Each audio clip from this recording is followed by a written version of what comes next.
हाँ बच्चों, कक्षा 11 का ये आगे वाला वीडियो है। इसमें हमारा टॉपिक बिल्कुल ही चेंज हो चुका है।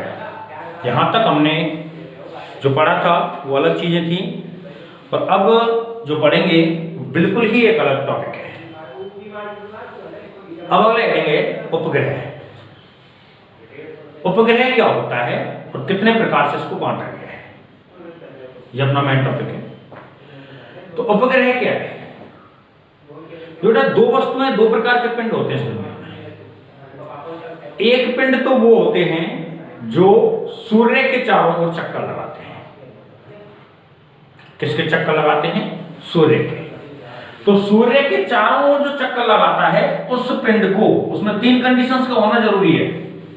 ये मान लेते हैं सूर्य है। अब चाहे ये जैसे एक्चुअली रहता तो इधर नाभि पर है, यहां पर होता है सूर्य, इसके चारों ओर इस प्रकार से दीर्घवृत्ताकार कक्षा में। कौन सी कक्षा में? दीर्घवृत्ताकार कक्षा में कोई भी पिंड चक्कर लगाता है। कंडीशंस का होना जरूरी है, 4-5 कंडीशंस होनी जरूरी है। नंबर 1, निश्चित समय में होना चाहिए। चक्कर कितने समय में पूर्ण होना चाहिए?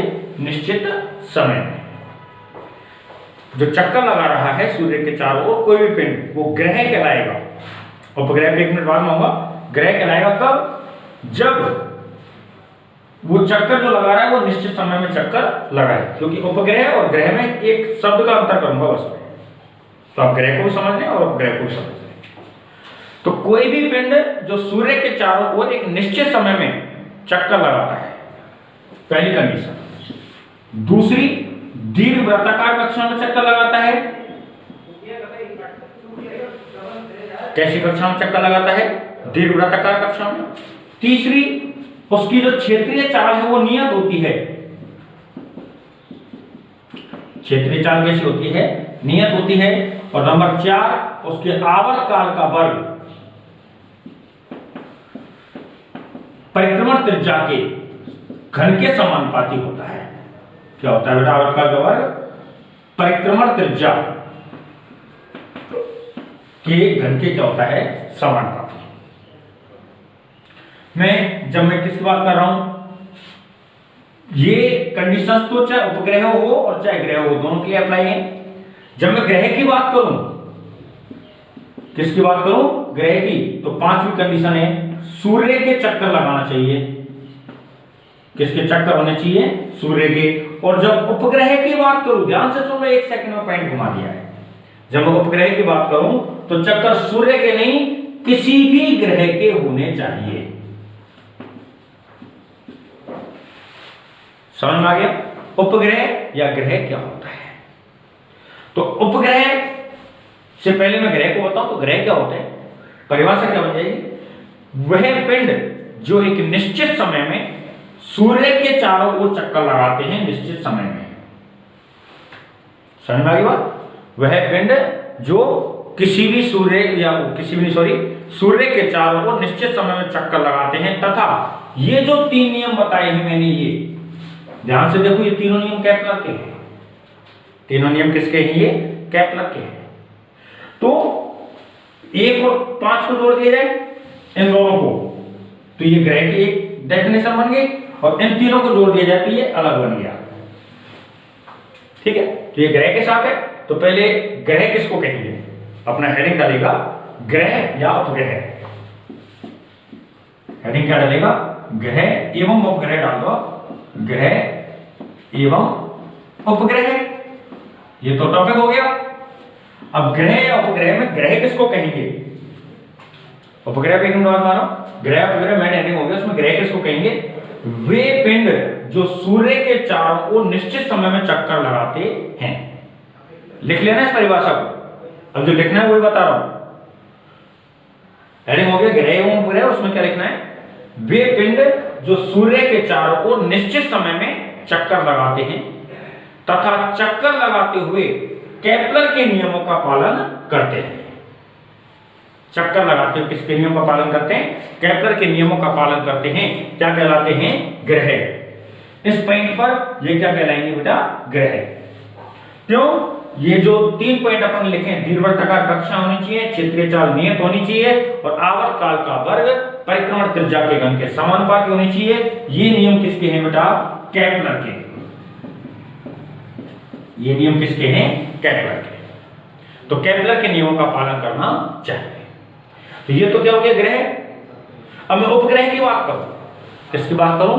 उपग्रह की। तो ये कंडीशंस तो यहां तक हैं 1 2 3 4 को। अब ये जो 5वीं कंडीशन है, ये ग्रह के लिए तो क्या चक्कर होना चाहिए? सूर्य का। लेकिन उपग्रह के लिए सूर्य ने किसी भी ग्रह का होना चाहिए। उपग्रह क्या करने हैं? किसी भी किसका हो जाना चाहिए? ग्रह का। तो उपग्रह क्या है? परिभाषा क्या उपग्रह की? वे पिंड जो किसी भी ग्रह के चारों ओर, वे पिंड जो किसी भी ग्रह के चारों ओर एक निश्चित समय में चक्कर लगाते हैं। वे पिंड जो किसी भी ग्रह के चारों ओर एक निश्चित समय में चक्कर लगाते हैं और चक्कर लगाते हुए कौन से नियमों का? केपलर के नियमों का पालन करते हैं। कौन से पिंड कहलाते हैं? उपग्रह कहलाते हैं। कौन से कहलाते हैं बेटा? उपग्रह। ठीक है। तो ग्रह एवं उपग्रह में लिखना क्या है? परिभाषा कैसे? सभी बच्चे कॉपी में नोट जरूर कर लेंगे। पिछले वाले टॉपिक में बताया था कैसे कैसे लिखना है, और इसमें फिर से बता रहा हूं। तो क्या है अपने पास? देखें, ग्रह उपग्रह की परिभाषा पहले ग्रह की लिखेंगे, उसके बाद उपग्रह की। सीधा सीधा बोल रहा हूं। वे पिंड जो सूर्य के चारों ओर एक निश्चित समय में चक्कर लगाते हुए, वे पिंड जो सूर्य के चारों ओर एक निश्चित समय में चक्कर लगाते हुए केपलर के नियमों का पालन करते हैं। वे पिंड जो सूर्य के चारों ओर एक निश्चित समय में चक्कर लगाते हुए केपलर के नियमों का पालन करते हैं, ग्रह कहलाते हैं। क्या कहलाते हैं? ग्रह। ठीक है। और उपग्रह की परिभाषा क्या है? वे पिंड जो किसी भी ग्रह के चारों ओर, वे पिंड जो किसी भी ग्रह के चारों ओर, यहां सूर्य नहीं लिखा जाएगा, वे पिंड जो किसी भी ग्रह के चारों ओर निश्चित समय में चक्कर लगाते हुए, वे पिंड जो किसी भी ग्रह के चारों ओर निश्चित समय में चक्कर लगाते हुए केपलर के नियमों का पालन करते हैं। कौन से नियमों का पालन करते हैं बेटा? केपलर के नियमों का पालन करते हैं। क्या कहलाते हैं? उपग्रह कहलाते हैं। क्या कहलाते हैं बेटा? उपग्रह। ठीक है बेटा। तो ग्रह उपग्रह हो गया।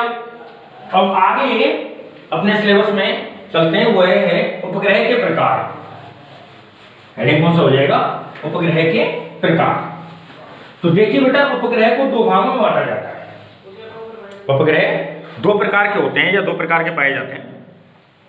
एक होता है प्राकृतिक उपग्रह और एक होता है कृत्रिम उपग्रह। एक कौन सा है? प्राकृतिक उपग्रह और एक कौन सा है? कृत्रिम उपग्रह। प्राकृतिक कौन सा है? जो डायरेक्ट ही कहां से प्राप्त किया जाता है? प्रकृति से। प्राकृतिक उपग्रह कौन सा होता है? जो कहां से प्राप्त किए जाते हैं? सीधे ही प्रकृति से। तो वे उपग्रह जो सीधे ही प्रकृति से प्राप्त किए जाते हैं, कौन से उपग्रह कहलाते हैं? प्राकृतिक उपग्रह। ठीक है। जैसे कि पृथ्वी का चंद्रमा, जो चंद्रमा है वो पृथ्वी का कौन सा उपग्रह है? प्राकृतिक उपग्रह है। प्राकृतिक उपग्रह क्या हो गया? जो डायरेक्ट कहां से प्राप्त किया जाता है? प्रकृति से। किसी का योगदान नहीं है, पहले से डिजाइन किया हुआ है, पहले से बना हुआ है। और उपग्रह के या ग्रह के जो नियम बताए थे मैंने अभी आपको, क्या था? निश्चित समय में चक्कर लगाना चाहिए, केपलर के नियमों का पालन करना चाहिए। उपग्रह है तो किसी भी ग्रह के चारों ओर चक्कर लगाना चाहिए, और ग्रह है तो वह सूर्य के चारों ओर चक्कर लगाना चाहिए। तो उपग्रह में जैसे हम चंद्रमा लेके चले, पृथ्वी के चारों ओर चक्कर लगाता है, और पृथ्वी क्या है? सूर्य के एक ग्रहों में माना जाता है। तो कहने का तात्पर्य क्या हो गया? प्राकृतिक उपग्रह क्या हो गया? परिभाषा जैसे आपने पहले लिख लिया, ग्रह एवं उपग्रह में परिभाषा दोनों लिखिए। पैराग्राफ चेंज करके आप लिखेंगे उपग्रहों को निम्न भागों में बांटा जाता है। उसमें नंबर 1 हेडिंग हो जाएगा प्राकृतिक उपग्रह। कौन सा हेडिंग हो जाएगा? प्राकृतिक उपग्रह। इसमें लिखेंगे वे उपग्रह जो प्रकृति के द्वारा बनाए जाते हैं।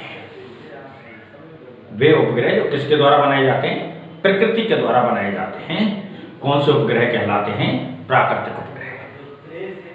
वे उपग्रह जो प्रकृति के द्वारा बनाए जाते हैं कौन से उपग्रह कहलाते हैं? प्राकृतिक उपग्रह कहलाते हैं। जैसे चंद्रमा सूर्य का, उस चंद्रमा पृथ्वी का कैसा है? प्राकृतिक उपग्रह। ठीक बेटा। अगला हेडिंग हो जाएगा कृत्रिम उपग्रह।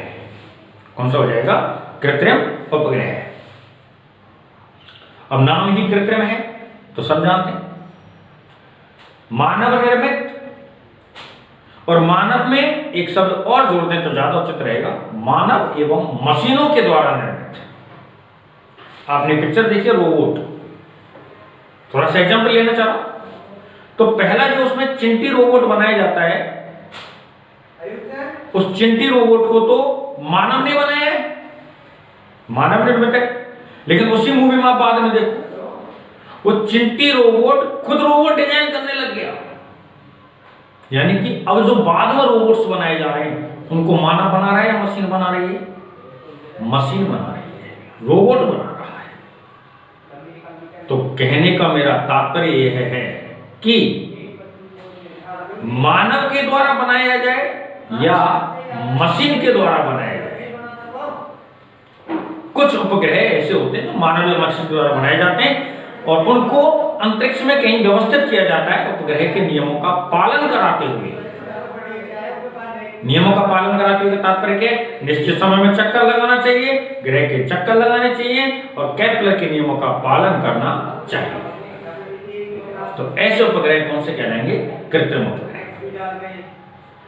तो पहला हेडिंग हो गया प्राकृतिक उपग्रह, उसमें आपने लिख दिया होगा वे उपग्रह जो प्रकृति के द्वारा प्राप्त किए जाते हैं प्राकृतिक उपग्रह कहलाते हैं। चंद्रमा पृथ्वी का एक प्राकृतिक उपग्रह होता है। दूसरा है हेडिंग कृत्रिम उपग्रह। वे उपग्रह जो मानव या मशीनों के द्वारा निर्मित किए जाते हैं। वे उपग्रह जो किसके द्वारा? मानव या मशीनों के द्वारा निर्मित किए जाते हैं, बनाए जाते हैं। कौन से उपग्रह कहलाते हैं? कृत्रिम उपग्रह। कौन से उपग्रह कहलाते हैं? कृत्रिम उपग्रह कहलाते हैं। जैसे अब भारत देश ने, प्रत्येक देश अलग होता है, INSET इनसेट सीरीज, भारतीय उपग्रहों के इनसेट सीरीज बनी थी। इसमें 3 उपग्रह जो माने गए थे INSAT, first A, first B, first सी, जो भारतीय उपग्रह हैं, संचार के क्षेत्र में इनका काम किया जाता है। एक EDUSAT, EDUSAT, SAT stand for satellite, I मतलब इंडियन, SAT मतलब सैटेलाइट, भारतीय सैटेलाइट, सैटेलाइट बोलते हैं अपन उपग्रह को। एक होता था GSAT, जियो स्टेशनरी सैटेलाइट बोलते थे। तो ये हमारे पास कृत्रिम उपग्रहों के कुछ एग्जाम्पल है। ठीक बेटा। तो इस प्रकार से अपना ये जो हेडिंग है यहीं पे है। वापस से मैं बता दूं लिखना क्या है। ग्रह एवं उपग्रह मेन हेडिंग रहेगा।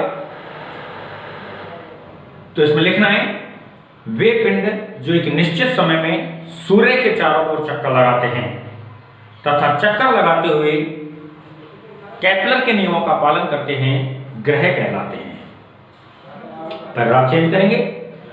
तथा वे पिंड या फिर वे पिंड जो किसी भी ग्रह के चारों ओर निश्चित समय में, वे पिंड जो किसी भी ग्रह के चारों ओर निश्चित समय में चक्कर लगाते हुए केपलर के नियमों का पालन करते हैं, उपग्रह कहलाते हैं। पैराग्राफ चेंज कर देंगे फिर से। उपग्रहों को निम्न भागों में बांटा जाता है। नंबर 1 हेडिंग होगा यहाँ पे वो कि प्राकृतिक उपग्रह। इसमें लिखा जाएगा वे उपग्रह जो प्रकृति से सीधे ही प्राप्त किए जाते हैं, जो प्रकृति के द्वारा निर्मित किए जाते हैं, प्राकृतिक उपग्रह कहलाते हैं। जैसे चंद्रमा पृथ्वी का प्राकृतिक उपग्रह होता है। अगले हेडिंग है कृत्रिम उपग्रह। वे उपग्रह जो मानव या मशीनों के द्वारा निर्मित किए जाते हैं, कृत्रिम उपग्रह कहलाते हैं। जैसे आप ये एग्जांपल्स लिख सकते हैं। INSAT, first A, first B, first C, EDUSAT, GSAT आदि। ठीक बेटा, इस वीडियो में इतना ही है। और फिर से कह रहा हूँ चैनल को सब्सक्राइब कर लेना, जिससे आप लोगों का फायदा क्या है कि कई बार लिंक वगैरह अपलोड करने में टाइम लग जाए तो आप पहले देख पाओ, आपको पता चल जाएगा। ठीक बेटा, इस वीडियो में इतना ही।